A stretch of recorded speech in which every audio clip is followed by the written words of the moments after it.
Le dimanche 6 octobre 2019 en interview exclusive face à face. Monsieur Michael qui nous vient directement de Marseille, qui a choisi Limoges pour son petit passage, son petite tournée. Donc il y a un petit message pour Monsieur Michael que je veux dire.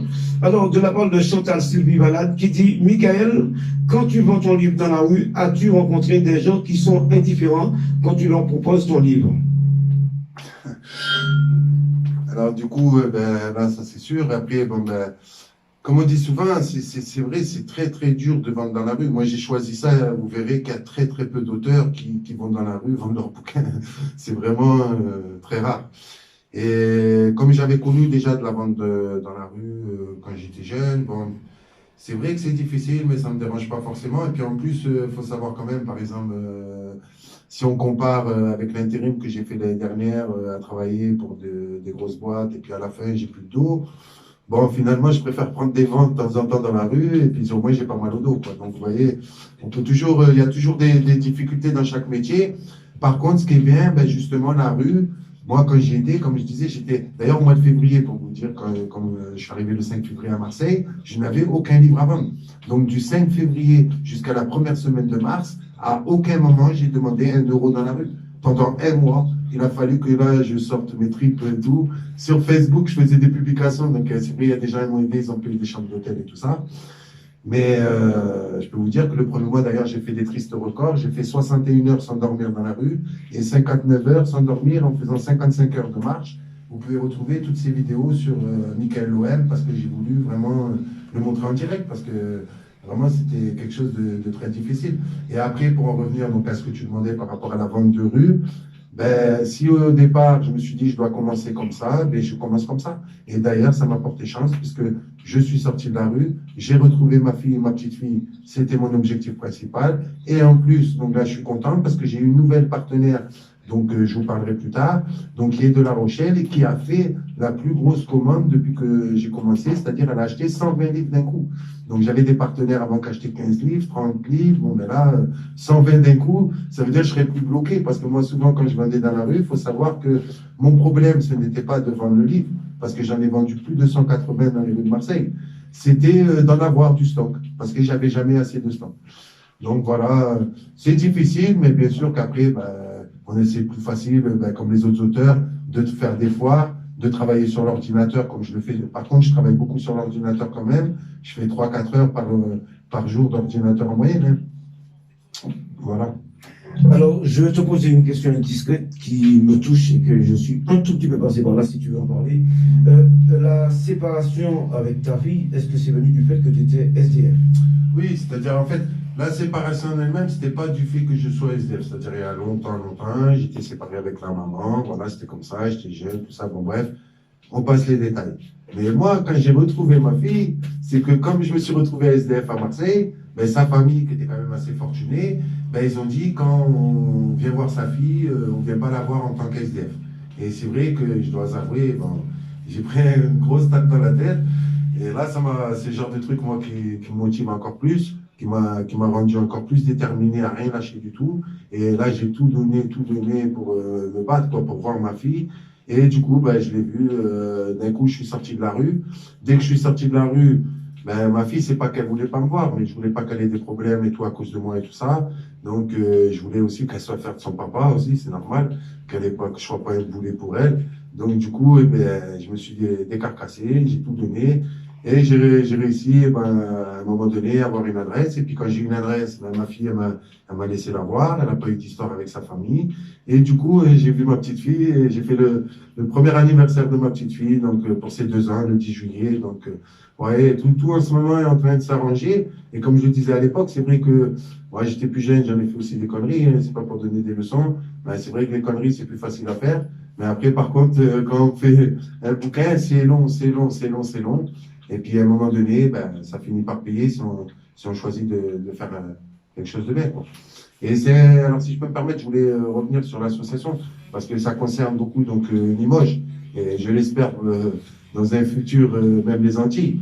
C'est qu'en fait, moi, mon projet, à travers l'association, et je ne suis pas tout seul, puisqu'on est plusieurs personnes de Marseille, donc comme je le disais tout à l'heure, c'était d'amener toujours la même logistique, que la personne puisse manger et surtout avoir un logement en priorité et donc avoir des vêtements. Et donc, nous, du coup, au sein de notre association, déjà notre priorité, même s'il faudra assurer les vêtements et à manger, ça on assurera, la priorité absolue pour nous, c'est le logement. Fournir un logement à la personne pour qu'elle retrouve sa dignité, sa boîte aux lettres. Et moi, je peux vous dire un truc, même moi, je suis costaud, je suis sportif, ben, j'ai eu des défaillances. Et franchement, depuis que je suis sorti le 2 septembre de la rue, ben, ça n'a plus rien à voir. J'ai retrouvé mes esprits. Bref, c'est être chez soi, avoir ses affaires, sa boîte aux lettres. C'est vraiment, vraiment, c'est le plus important et c'est là-dessus qu'on a l'association de mise en priorité. Et ensuite, proposer plusieurs ateliers.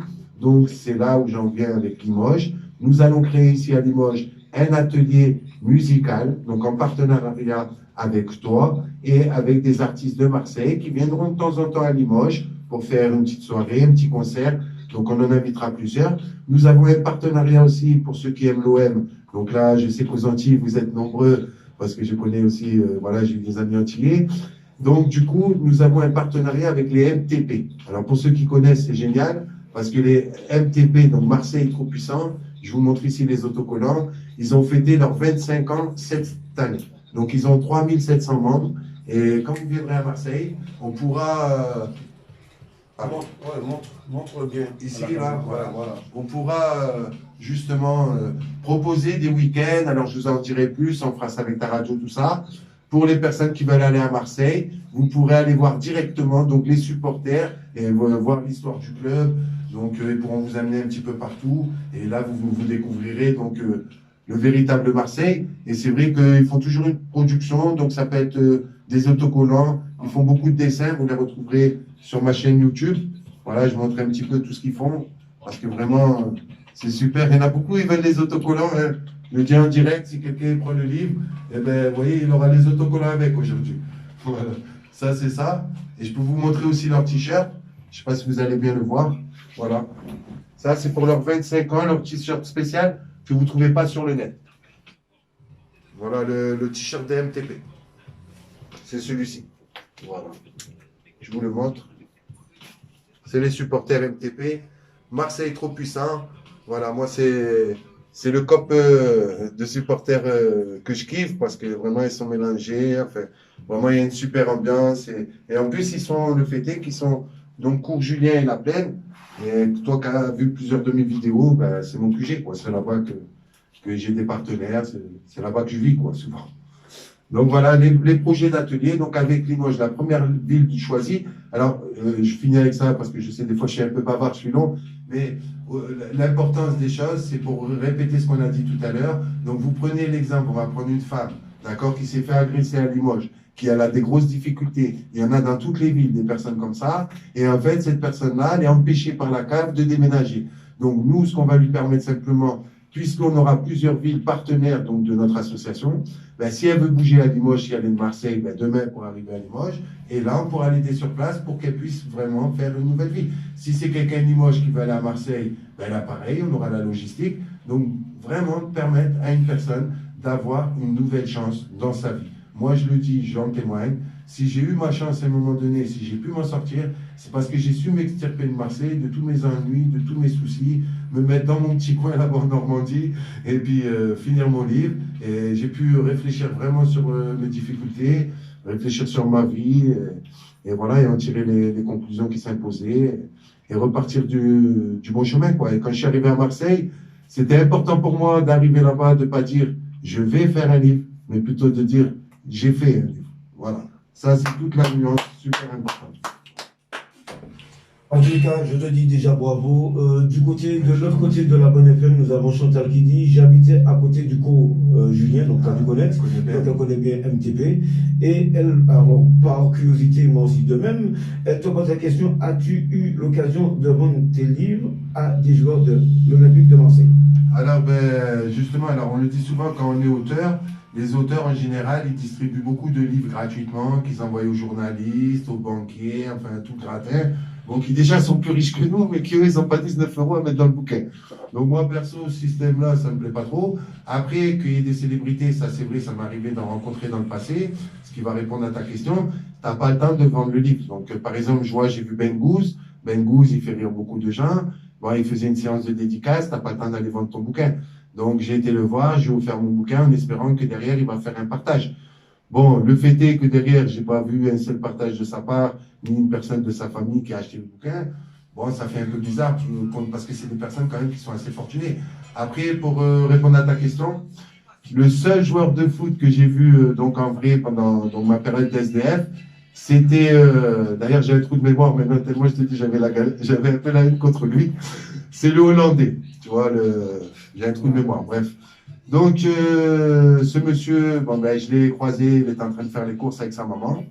Et finalement, ben, je suis arrivé, je l'ai vu, je lui ai offert mon livre, il ne parlait pas un mot français. Je lui ai juste fait comprendre qu'il le partage avec des joueurs de l'Olympique de Marseille. Il m'a dit oui, oui, pas de problème. Et derrière, ben, vous voyez, on critique, ben, là-dessus on peut critiquer, oui, certains joueurs de foot, ils n'en ont rien à faire de la société d'aujourd'hui. Il y a des joueurs de foot, comme Didier Drogba, que je respecte beaucoup, lui, il fait des choses pour les gens. Mais il y en a, ils prennent des sous et après, ils s'en foutent des autres. Donc après, c'est une mentalité de vie, hein, qu'on soit pauvre ou riche. Hein. Après, c'est chacun ses choix. Moi, perso, c'est pas le choix que j'ai fait. Et ce joueur-là, bon, en plus, il est beaucoup décrié à Marseille parce que je retrouverai son nom, là, j'ai un trou de mémoire, mais bon. Pour vous dire qu'il m'a pas marqué, quoi. Par contre, Didier Drogba, je le dis, moi, c'est mon idole. C'est mon joueur préféré de l'OM. C'est mon guerrier préféré de l'OM. Même s'il est resté qu'une saison chez nous, il a été beaucoup respecté. Et lui, par contre, quand il est parti en Côte d'Ivoire, il a évité des massacres, il a permis à des pauvres de s'en sortir. Donc c'est là quand même qu'on voit que tout cet argent sert. Donc ça serait bien aussi de le faire pareil pour la musique, pareil pour les bouquins, c'est-à-dire que nous, on ne nous donne pas 5%, parce que si demain vous donnez 5% aux joueurs de foot, je peux vous dire là, il va y avoir un scandale international. Donc comme c'est les livres, comme c'est la musique, ça passe un peu plus, vous voyez. Voilà. Même si dans la musique, je sais qu'il y a eu beaucoup d'efforts de fait, qu'il y a eu beaucoup de personnes qui font des labels indépendants et qui justement arrivent à s'en sortir par le biais de la musique et j'en suis très content. Et vraiment à l'avenir, hein, comme j'ai dit au chanteur que tu as interviewé aujourd'hui, mon objectif c'est de faire un CD, donc de l'orphelin marseillais. Chaque livre que je vais faire, il sera accompagné d'un CD. Bon là c'est 13 titres parce qu'il y a 13 chapitres dans mon livre. Donc mettre du zouk, mettre de la funk, voilà, mettre du reggae, de la raga, un peu tout, mais que ça soit une personne qui ait lu mon livre et qui fasse une chanson par rapport à mon livre, mais avec son style de musique. Voilà, c'est ça mon idée pour, comme il disait, que ça soit un vrai partage avec les Antillais, avec les Marseillais, avec Limoges, parce que moi, à 46 ans, je sais un truc sûr à 100%. C'est partout dans le monde, dans chaque ville, partout, il y a des gens bien, il y a des gens mauvais. Donc, à un moment donné, il n'y a pas une ville où les gens sont meilleurs que d'autres. Hein. Ça, moi, j'y crois pas. En tous les cas, je te remercie et je te remercie énormément. Je te souhaite de passer une très très bonne semaine. Et puis si tu as des gens à remercier, c'est maintenant. Il y a Chantal qui te soutient à fond. Et toi et Sylvie, et tu souhaites bon courage. Tu sors de loin, tu es fort et formidable même. Et elle te dit bonne continuation. Eh ben, un grand merci à Chantal, un grand merci à toutes ces personnes. Alors je dois le dire, je peux l'annoncer parce qu'au début, on me disait ce serait impossible de vendre 100 livres à Marseille. J'en ai vendu 213 exactement. Là, depuis que je suis à Limoges, j'ai vendu 8 livres cette semaine, grâce à, d'ailleurs, il faut le dire, Gilbert, parce qu'il y a deux personnes, voilà, Nathalie, je remercie Nathalie qui a acheté le livre. Je remercie aussi la petite Martiniquaise, parce que... C'est Douce Mamounette. Voilà, Douce Mamounette, parce que tu as acheté le livre et tout, on l'a vu en direct et tout, tu vas lui envoyer. Bah, ça me fait plaisir, mon livre, il sera en Martinique. Il faut savoir, il y a des Américains qui ont acheté mon livre, il y a un Polonais, il y a... Bah, parce qu'à Marseille, il y a beaucoup de touristes l'été, tout ça. Donc, j'ai vu des personnes de tout azimut. Il est parti au Portugal aussi, mon livre. Donc, ça, c'est cool. Moi, il part un peu partout, c'est bien. Tu vois. Moi, ma plus grande fierté, c'était quand même l'américain parce qu'il disait pas un mot de français.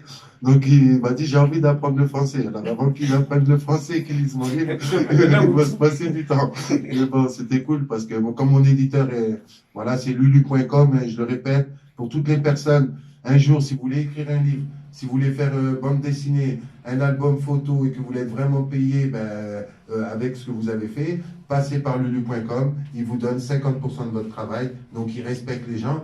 Un exemple, hein, on va parler juste, hein, je t'en ai parlé d'Amazon. Amazon proposait donc pour l'orphelin marseillais la gratuité. Carrément, il ne me payait pas, quoi. Donc il me payait sur le deuxième si le premier avait marché. Donc autant dire, j'avais le temps de mourir avant. Et c'est ce qui se passait pour beaucoup de gens. Et c'est pour ça qu'aujourd'hui, on a un déficit terrible dans l'écriture, alors que les gens, ils sous-estiment l'écriture. Parce que moi, ce que j'ai vu de mes propres yeux, c'est des personnes qui ont vidé leur tête. qui avaient des gros problèmes psychologiques. Les gens que vous retrouvez un jour dans la rue, que je l'espère pas, qui pourraient agresser quelqu'un, ben, si ces personnes-là, au préalable, ont vidé leur tête, on essayait de comprendre le pourquoi du comment, et que justement, avec la psychologie, parce que on dit que c'est un bon exutoire d'écrire un livre, ben, ça permettra, je dis pas, ça marchera à tous les coups, mais ça marchera pour certaines personnes. Il y a des personnes qui se sentiront mieux dans leur peau. Moi, je me sens mieux dans ma peau depuis que j'ai écrit et depuis que j'ai fait le vide de tout ça, parce qu'avant, j'étais incapable, j'arrivais pas à avancer, j'avais tous ces problèmes, la chaîne aux pieds, comme un boulet, quoi. Et le jour où vous vous débarrassez de tout ça, ben après, vous êtes tranquille dans la tête, vous pouvez sereinement avancer dans votre vie, quoi. Donc, c'est quand même plus facile. En tous les cas, merci, merci. Et puis, ben, voilà, alors donc, tu as un message encore. Michael, merci pour ce bel interview. Et à très vite, on se voit bientôt. C'est signé Chantal. Ah ben merci Chantal, parce que je peux vous le dire en direct, super sympa. Donc, elle m'a commandé 2 livres. Et en plus, elle a sa patronne, elle m'a dit qu'il va acheter le livre aussi. Ben, je vous remercie parce que vraiment, pour moi, je suis motivé, je suis déterminé. Et si demain je meurs, ben, c'est ma fille qui a tous les droits. Ça aussi, j'en suis fier. Parce que ça veut dire que même dans 4-5 ans, c'est ça l'auto-édition qui est géniale, elle pourra vendre mon livre. Donc ça, c'est super pour moi, parce que c'était mon objectif principal de lui laisser quelque chose, voilà, pour perdurer dans cette société, quoi. Alors, donne-nous le contact et le lien qu'on peut avoir si on veut te suivre, que ce soit sur Facebook ou autre, et encore comment faire pour avoir le livre sur Internet. Alors sur le net, d'ailleurs je le précise parce que tu m'avais dit qu'il y avait des gens qui pensaient qu'on ne pouvait pas l'acheter en Guadeloupe. Mon livre, vous pouvez l'acheter dans le monde entier. Vous tapez lulu.com et là vous allez tomber, vous mettez l'orphelin marseillais. Donc en haut à droite, souvent la première page c'est en anglais. Vous pouvez changer la langue, mais sinon vous verrez search, c'est marqué dans un petit carré. Et là vous mettez l'orphelin marseillais et là vous serez en français. Après, ben, si vous êtes de l'étranger, vous mettez la langue que vous voulez. Mais c'est cool parce que comme je vous ai dit, il y a même un Américain. Après, cet Américain qui me l'a acheté aussi, que je connais pas. Et j'ai vu un jour sur mon profil que c'était marqué US. Ensuite, au niveau de mes chaînes YouTube, vous avez plus de 300 vidéos que vous pouvez retrouver, ben, tous les témoignages que je vous ai dit, tout ce que mon travail, tout ce que j'ai fait, tout mon parcours dans la rue, tout ça, les montages vidéo avec des artistes dans la musique, en fait, tout vraiment le boulot qu'on a fait pendant 7 mois sur Michael Lohem, donc ma chaîne YouTube. D'ailleurs, si vous pouvez vous abonner, parce que c'est vrai que YouTube, il faut un certain nombre d'abonnements avant que, voilà, que notre travail puisse être vraiment effectif. Donc, c'est vrai que c'est pas toujours évident.